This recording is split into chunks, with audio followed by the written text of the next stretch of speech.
We thought we had it all. After years of financial struggle, we finally had a successful business and a wonderful lifestyle next to the sea. By most people's definition, we'd made it. But the years had taken their toll. Suffering serious stress problems, decaying health, and a feeling that something wasn't quite right. We knew we had to take action. So we downsized our house, bought a boat, and decided to sail the world until the money ran out.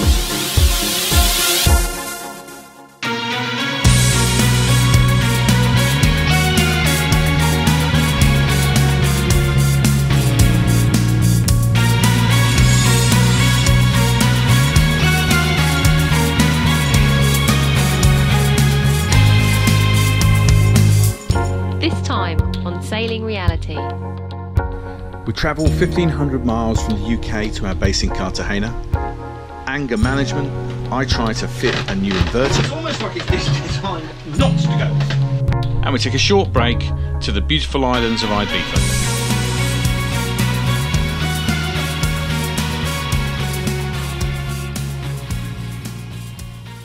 We plan to take a leisurely 3 to 4 days to drive the 1,450 miles from our home in Brightlingsea, Essex, to our boat's winter base of Cartagena in Spain. We'd love to have flown, but with the stuff we wanted to take, and of course Millie, our English Springer Spaniel in tow, flying really wasn't an option. So, despite our original plans, we actually ended up blatting through France at supersonic speed to complete the journey in just 2 days. In hindsight, this was a little bit stupid, but I must admit it was great to leave the UK summer rain behind. Okay, so we're finally pulling up to the marina, having arrived 1,467 miles. Oh, somebody's kindly opened the gate for us. And there she is, very, very dusty, lovely boat.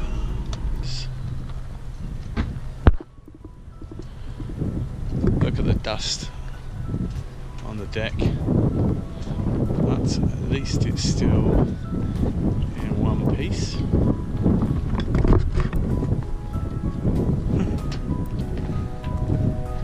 You glad to be here? You're aching. Are you glad to be here, Millie? No, she's not very glad to be here because it's hot and she's an English Springer. It's absolutely filthy. Look.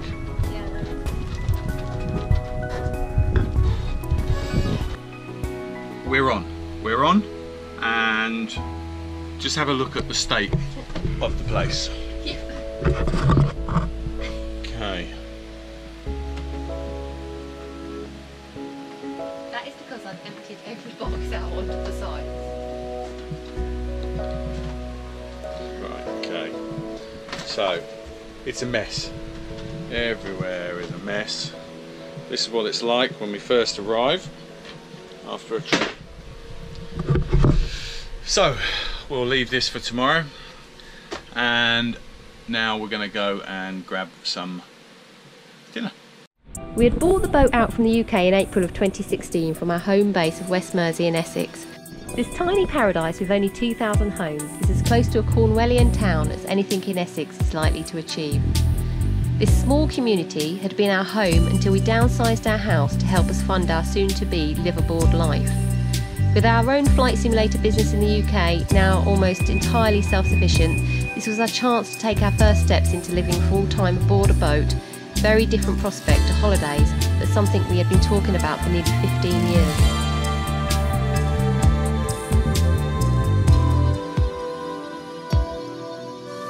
Now based in the historic town of Cartagena, Spain, it was our intention to explore the Spanish coast until April 2017, before pushing off, first to the Balearics, then Corsica, Sardinia, and up the west coast of Italy until finally arriving in Marina Ragusa in southern Sicily, our favourite cruiser wintering hole.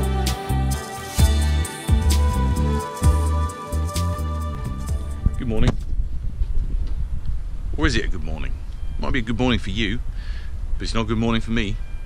In fact, it's a bloody awful morning for me, because did I sleep last night? Did I help? We've got Spanish Metallica behind me, 100 meters away, plodding away with all their covers until stupid o'clock this morning, 5-6 o'clock this morning. And about 100 meters that way we've got Spanish jazz. Metallica and jazz do not mix, particularly after you've driven 1500 miles. So for me, no, it's not a great morning.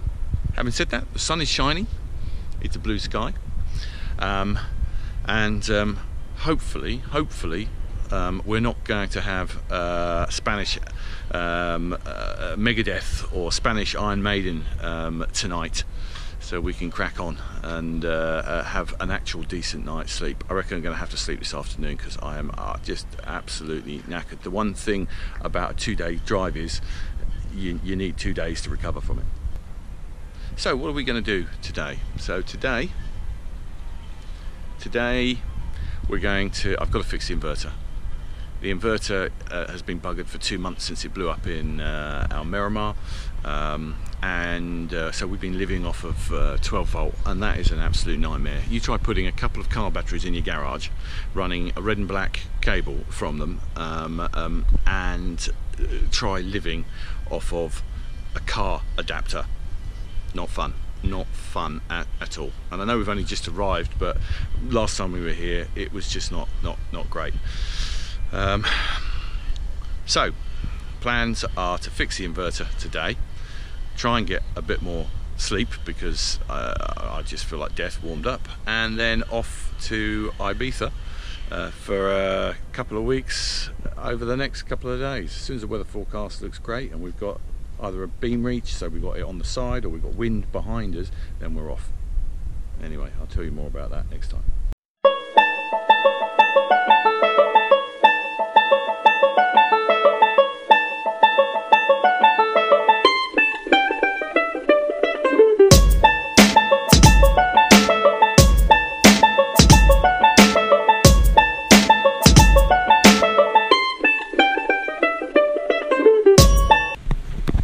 Okay, so you might be wondering why I'm having to pull the entire saloon area apart just to get at this inverter. Well, let me show you where the inverter is for one. Okay, so you can see it's just in this tiny little hole down here. The problem is, when it was installed, obviously by the factory, it meant that they obviously wasn't a saloon area here when they put it in place. So what I've got to do is I've got to remove all of this here. Now on its own that's not such a big deal. The problem is, once I've taken off this one panel, whilst I can then have access to the inverter, which is here, from previous experience, when this went wrong before we sent it off, I know that by pulling this off you can't get it past this framework. So I then have to remove this framework, but this framework goes all the way along here, but it also goes underneath this bit at the end. So I have to remove this, but I can't remove this bit here until this panel comes off. So essentially I have got to remove all of the seating just to be able to get this panel off, just so I can get this out. A pain in the arse is an understatement. Anyway, let's get cracking.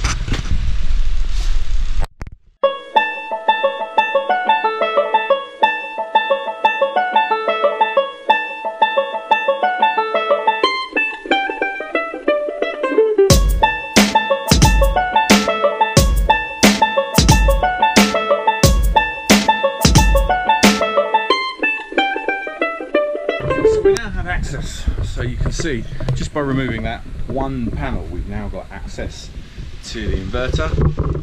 There she is. But you can see this little corner here, and this is the problem. It's this bit here. You can't pull this out, so this whole thing, and these two bits are joined together, so it's not like I can just remove a couple of screws and just pop this bit up. I've got to remove this whole section, and you can actually see it slides underneath and into here as well. So to better slide it that way, because this is too thick to lever up, I need to remove the rest of the cabin. Okay, so let me be clear.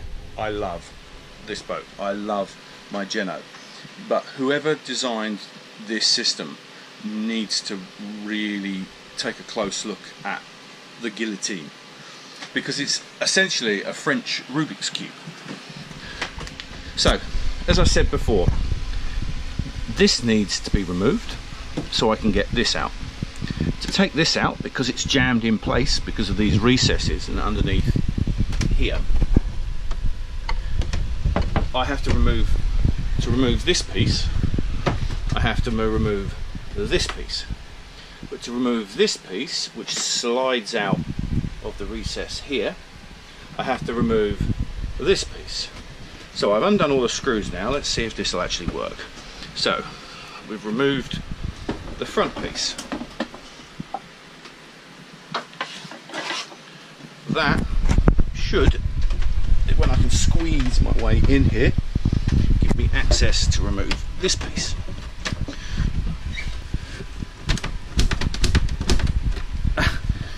Okay, so it doesn't. Okay, it doesn't. So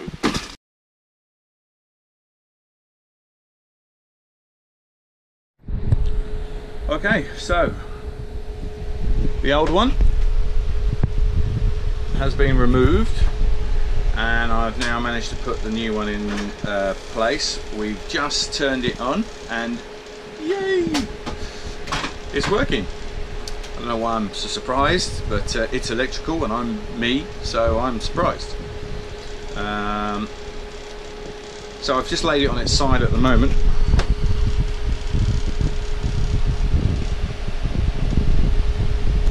So we'll get it plumbed back in. We'll just turn it off now, get it all plumbed back in, and it means that all the 240 volt appliances are now working again, and hopefully, because we've got a good warranty on this, we've got 5 years before we need to worry about it again. Brilliant. Okay, so I thought it was going to be that easy. I thought, you know what, we're just going to put it back in now, and this little film piece show how good I am with electrics. Well, nil point. The leads that are coming off of the batteries are so thick and so small that unfortunately I can't actually maneuver this out of its current position. So I'm now going to have to dismantle it again, put it in situ, then plug everything back in.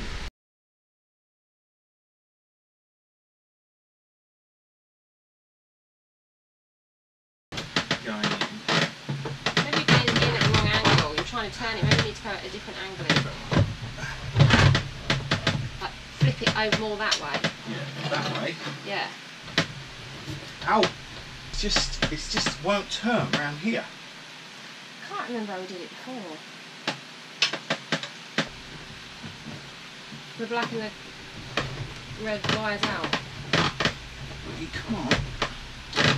It's almost like it's designed not to go. Do you know what I mean? Yeah. It's freaking stupid. Just stupid. The problem is a lot of these wires won't go to the full extent. Do you know, the only way I can honestly see of doing this, well, I managed to get it out with all the wires in. Yeah. Well, what angle did it come out at? It wasn't that angle that it came out at. You didn't twist it in there.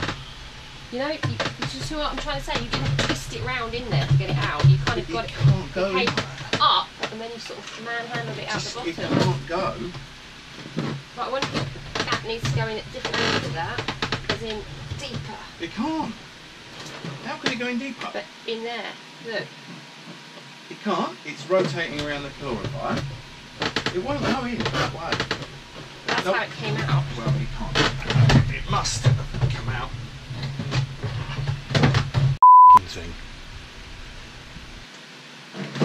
I mean, it's not going to be doing it any good. Keep smashing it and banging it up. We just cut that bit out and then you can glue that wood back together, or would that weaken the seats? No, it'll be weakening the seats.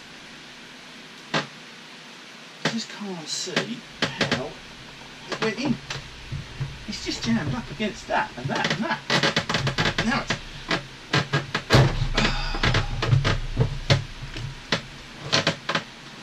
it's the most stupid design I have ever known. Ever. I wonder if we took that out, just having that off.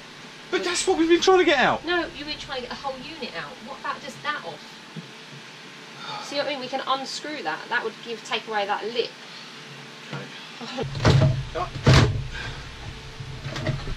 It's too jammed in there, and it's like a Rubik's Cube. Do you know what I mean? It's like a puzzle. Oh. Well, it'll come off now, won't it? Careful, don't snap it in 3 places.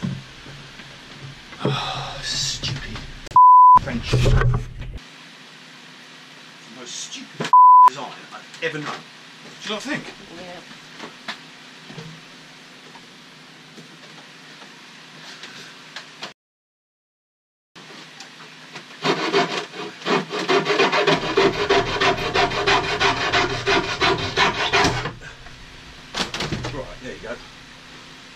Think about fixing it up. I think I definitely subscribe to the Clarkson school of doing stuff.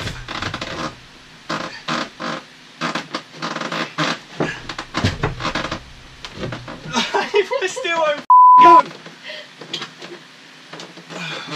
Right, come here. Can you get around the other side? Which side? You took this here. Yeah. Pull that towards you. Yes! You heap of shit. French. Crappy designed.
Retiring this little beauty here.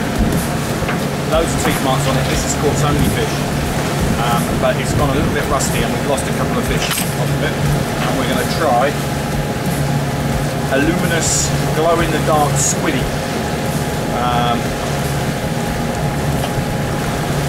Obviously looking to catch something a little bit bigger than the little tiny minnows that we've caught so far. I don't think we can catch anything under 7 knots. I don't think they can swim as fast as that.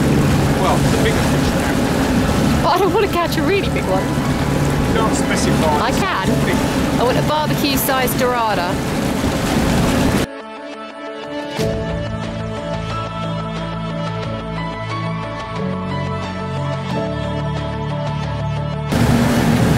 That's the motor sailing. 8 knots with the iron sail. So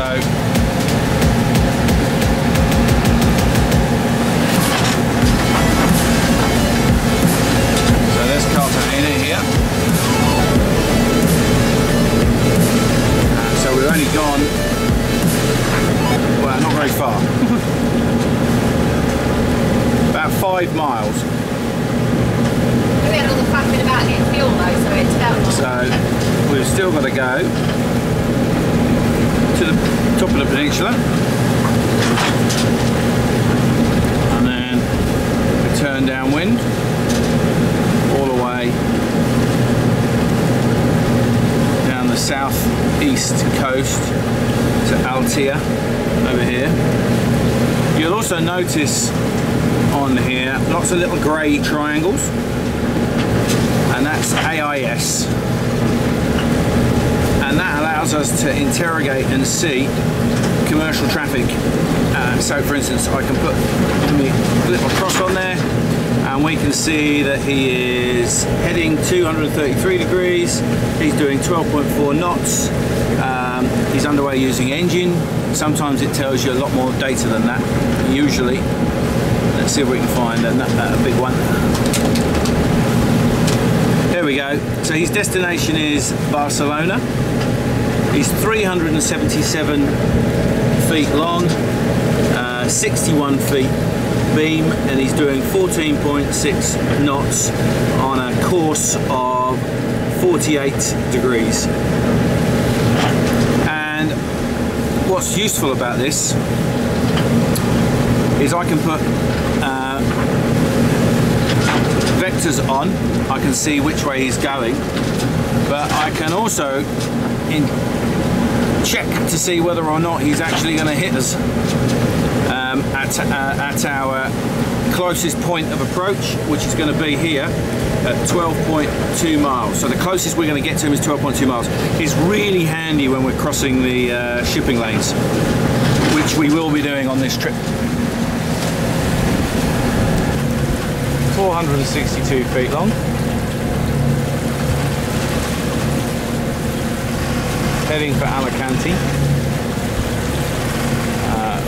And believe it or not, it's called Doris.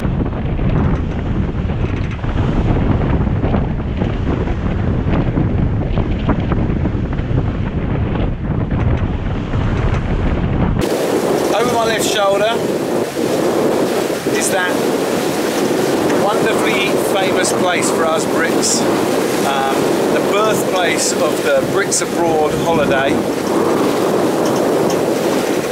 favourite destination for Kevin and Perry, and it's Benidorm.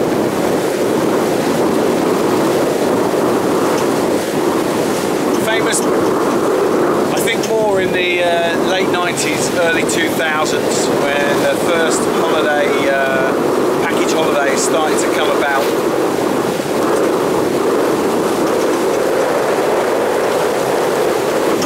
And now about 5 miles to port side.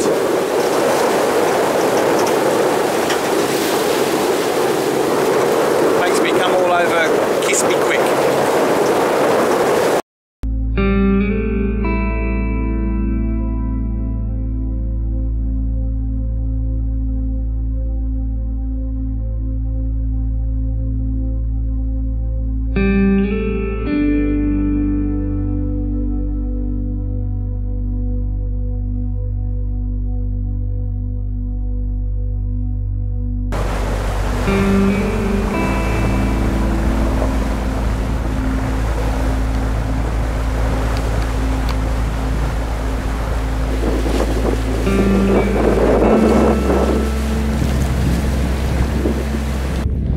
Okay, so we've finally arrived. We're at a place called Altea, which is about 60 miles from Ibiza, and so all we have to do now is pop out of the marina entrance and head straight out to sea, and it's basically just an offshore crossing all the way. It looks like quite a nice marina here. We've got some lovely mountains, church on top of an old village over there. It's quite a pretty place so far. So first job is to go check in. First dog is to take Millie, let her do her business, and then we go and check in.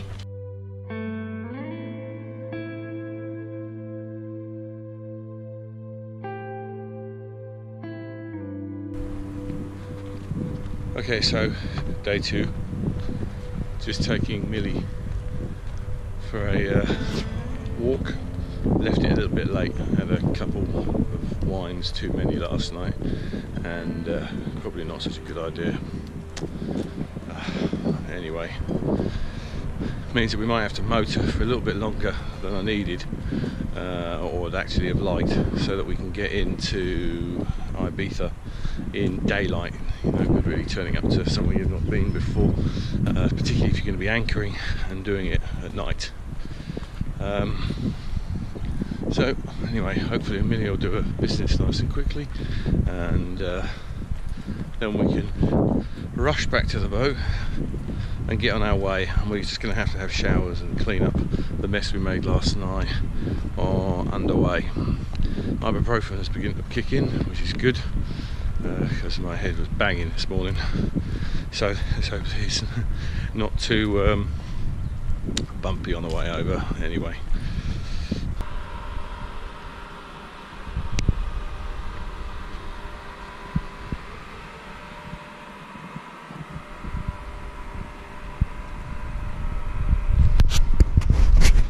Last night when we came in, my God, did they pack them in like sardines here. Have a look at this.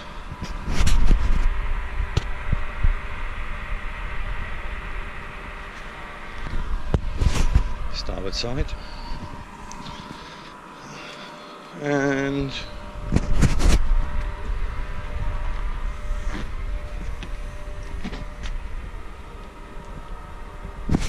thank God the wind wasn't blowing a hoolie. We off?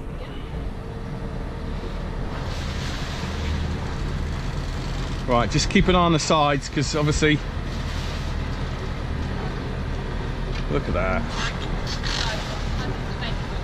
I know, but look, we're rolling off slowly. No. Okay. We're away. Huh? We're away. Isn't it gorgeous?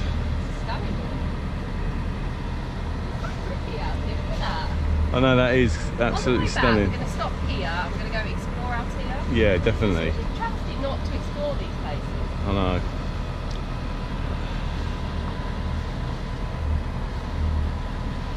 Right, what time are we away? Later than we wanted. 9:45. 9:45.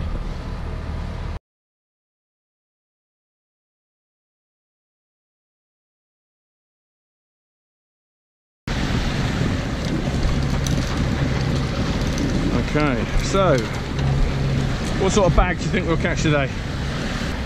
Ice jumping thing. It's because the swell's too big.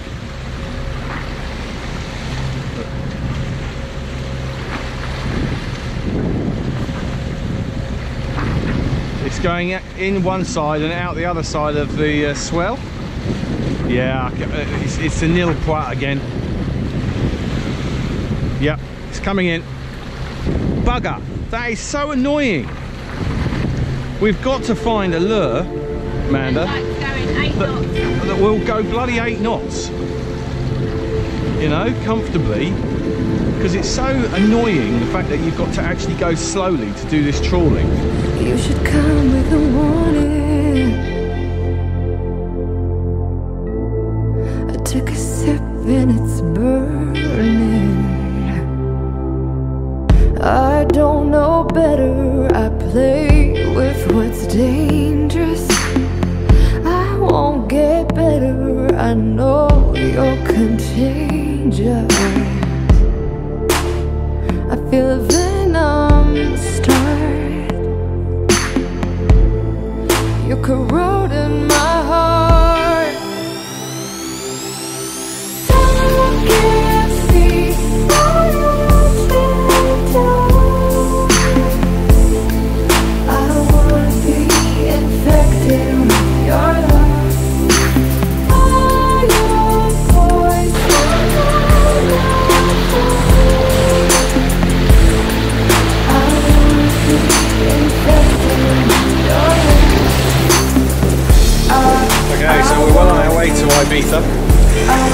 20 miles in. We're just crossing the main Ibiza shipping lane between Denier in Spain and Ibiza.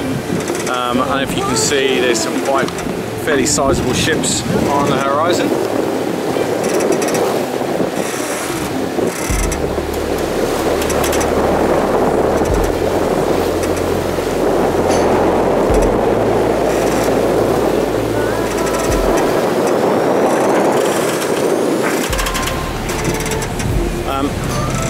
So it's taken us slightly off course because you have to cross shipping lane at right angles, or at least. So if you can imagine just a very wide motorway, about 6 miles wide, and this side of the road, the Spanish side, is heading north, and the Ibiza side is heading south, and so if not exactly at 90 degrees across, you should be going with the flow of the traffic, but that means that we've got to head away from Ibiza, which we've just finished doing. We're just on the northerly side, the Ibiza side now, which is good because we've been able to make up a little bit of the lost course. We're making about 7.5, 8 knots under engine, and it's looking like we're going to get into Ibiza at about 5 or 6 o'clock. It's quite swelly now. If I show you the sea through the camera, it's going to look like a mill. Okay.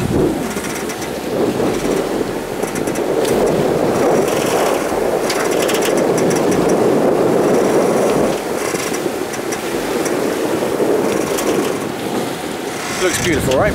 Okay, so what I'm going to do is I'm just going to put this camera on the coach roof.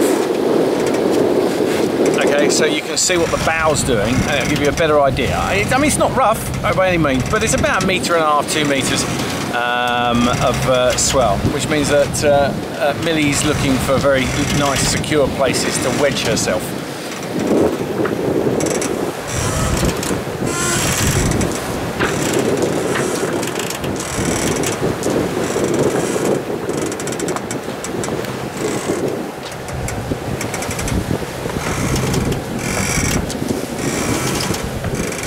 Okay, so not exactly the perfect stalk, but enough to have Millie looking for different places to wedge herself. We've got another sailing boat just popping up on the horizon, obviously coming from Ibiza. Oh well, I'll talk to you again when we're a little bit closer. Bye.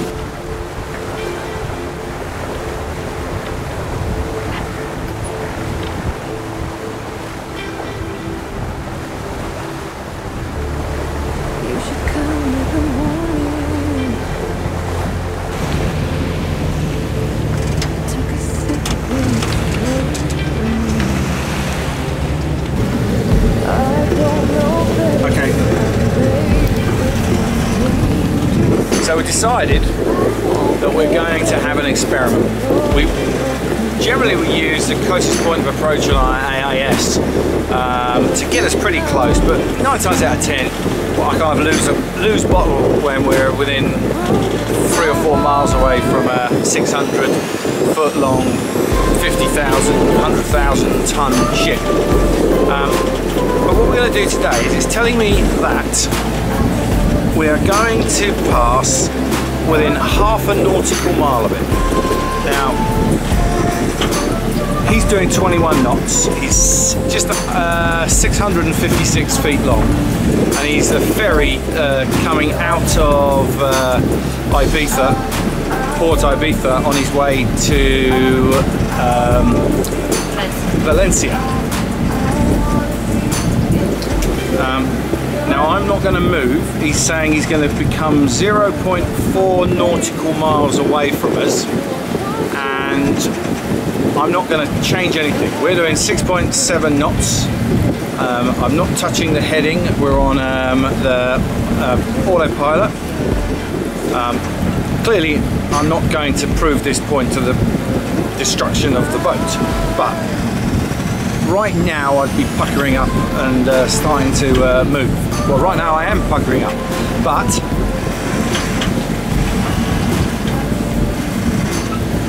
let's just see what happens. Now clearly I must have trust issues. The very nice folks at Ray Marine have built a system which is supposed to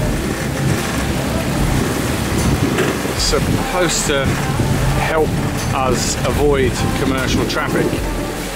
Now, I was always taught about the relative bearing, which essentially means that you pick a point on the bow. Now, let's just say, for instance, or on your boat, let's just say we line up the vessel there with the top of that metal stanchion there. Okay, as long as he was sliding down either towards us or away from us, it meant that we were going to miss it. But at the moment, I have got to tell you, it's in exactly the same place.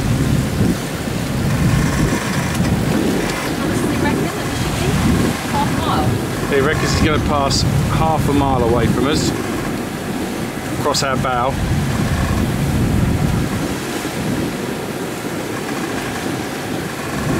Right. Be interesting to see when he puckers up, because we might get a toot of the horn at any time now, saying, "Oi, we're here. Get out of my way." I think you should point at him. So I'll tell you what. No, I'm going to just take it off of autopilot right now. Right. I'm going to take it off autopilot, but I'm not adjusting course. I'm holding course because I want to see if this works. No point having a system if it doesn't work.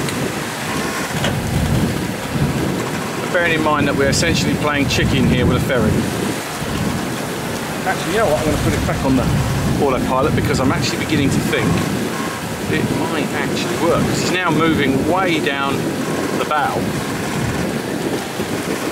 In fact, I'm away now. Oh! Oh! Is that? We got a fish! Or we got something? We've got something. I know! I'm on a bloody Time! Ferry or the fish? I've got to slow down. Bring the fish in. I bet we've caught a plastic bag. Oh, got something.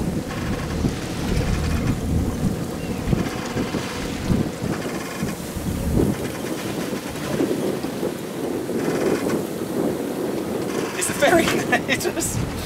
Of all the times? No, the ferry's not going to hit us. Right, so I think that the CPA would have probably been about right? Yeah. It's going to be a comedy moment if this ends up being a plastic bag. It doesn't feel, I've got to tell you, it doesn't feel like a struggling fish on the end of this. They kind of feel in a particular way. You kind of, I bet you any money we've caught a plastic bag. I bet we've caught a plastic bag, Right a rope in the middle, or a balloon. Right in the middle of my, Ow! so it doesn't even feel that heavy. Is that the lure or is that a little fish? I think that's the lure.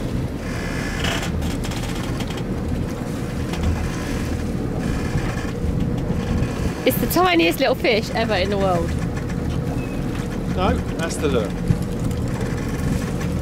What have you caught then? What have you caught? So you got nothing? I have got something. It's a plastic bag again. That is my second plastic bag. It must have been a big plastic bag. Is that just a fisherman? You know, you can't have just a small plastic bag, you've got to have a big one. Plastic bag that got away. You're mocking me. Might just be a little bit.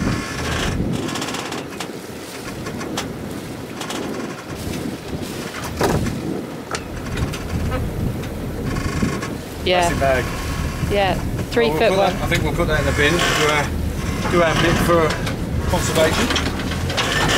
Speed up again. That bloody plastic bag has not only annoyed me because of the fact I thought it was a fish, but it's screwed with our experiment. Now we've got to go and find another cruise ship to try and run us down.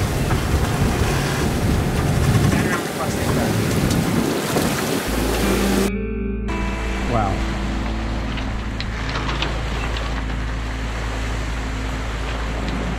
What a fantastic sight. No ripples on the water, no wind at all. And you look down, and it is literally like you're flying through the air.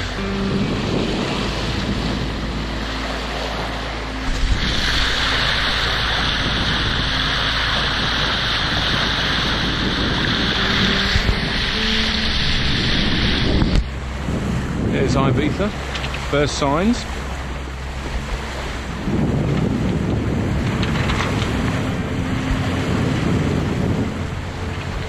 We're about 2.5 hours out of our destination, which is the port St. Antonio. We're going to anchor there tonight, get some more fuel, and then tomorrow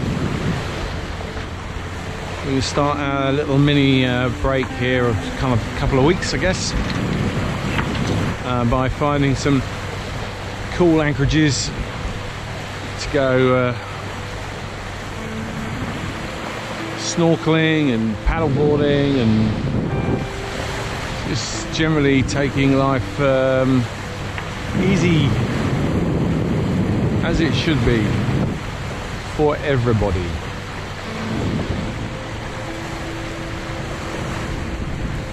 Go on, you know you want to. Give up the 9 to 5, sell your house and buy a boat. Actually, don't do that, because if you do that, then we're going to end up with loads of really, really busy anchorages everywhere. In fact, do you know what? No, stay at home, look out your window, see that car? You need a bigger one. You need a much, much bigger car.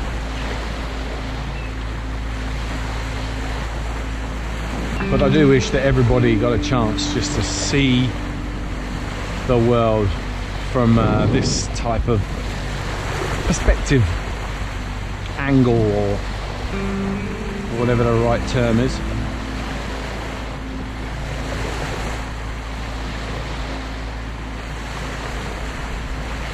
And at least if you're watching this, you get a bit of a flavour, maybe. You can't smell the ozone. You can't feel the pitch and rise of the deck as it goes up and down. But then you don't have a GoPro strapped to your head with an elastic band either.